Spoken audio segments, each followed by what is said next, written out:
tak pepatah, tak kenal maka tak cinta. Oleh itu, izinkan saya memperkenalkan diri.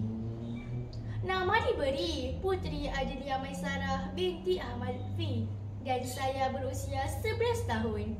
Saya bersekolah di SK Slim Village, Perak. Kod sekolah saya ialah ABAA 008. Pada masa lapang, saya memanfaatkan masa dengan membaca buku dan melayari internet. Manakala cita-cita saya ingin menjadi seorang pendidik.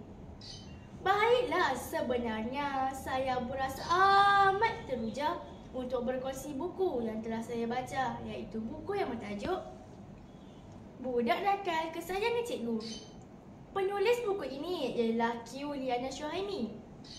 Buku ini telah diterbitkan oleh Ana Muslim Sdn Bhd pada tahun 2024.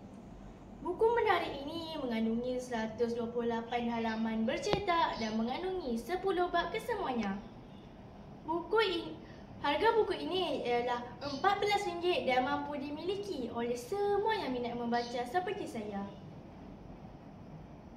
Buku ini bertemakan tentang kasih sayang anak terhadap ibunya yang sakit. Juga bertemakan tentang perjuangan seorang kanak-kanak miskin dalam menjalani kehidupannya yang penuh onak dan duri. Ayuh, mari kita sama-sama menelusuri kisah yang terdapat di dalam buku menarik ini. Kisah bermula dengan seorang kanak-kanak lelaki yang bernama Amin. Dia berumur 11 tahun. Namun, nasibnya tidak seperti kanak-kanak yang lain kerana dia telah kehilangan ayahnya akibat kemalangan. Ini telah menjadikan kehidupan keluarganya sangat miskin dan naif. Ibunya pula terlantar sakit di rumah akibat mengidap penyakit kanser.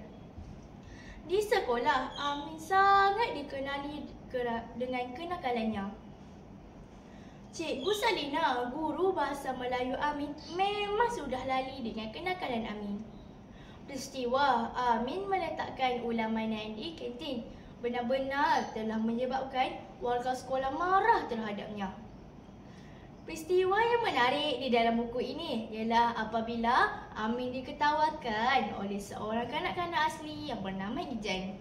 Amin memang tidak pandai menangkap ikan walaupun sudah mencuba acap kali. Lantas, Ijan mengajar Amin cara menangkap ikan yang betul.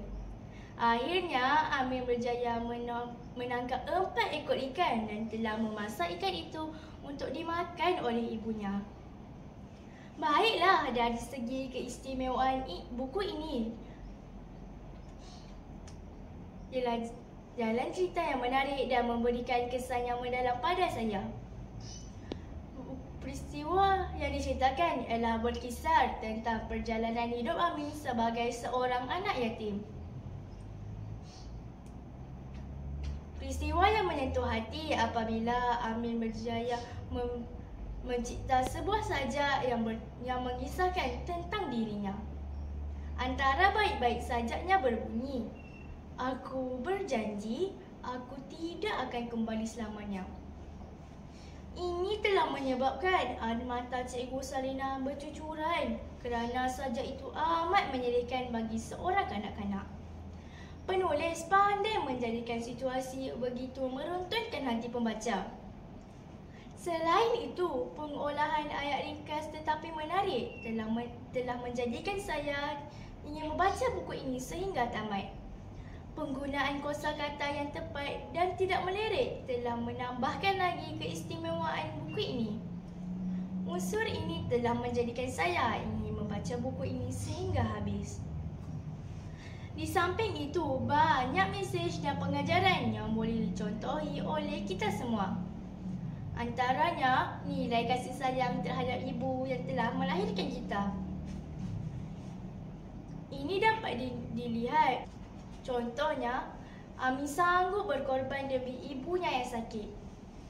Walaupun penat bersekolah,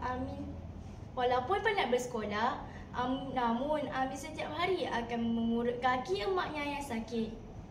Sebagai konklusinya, buku ini sangat menarik untuk dibaca, terutamanya pada murid-murid sekolah rendah.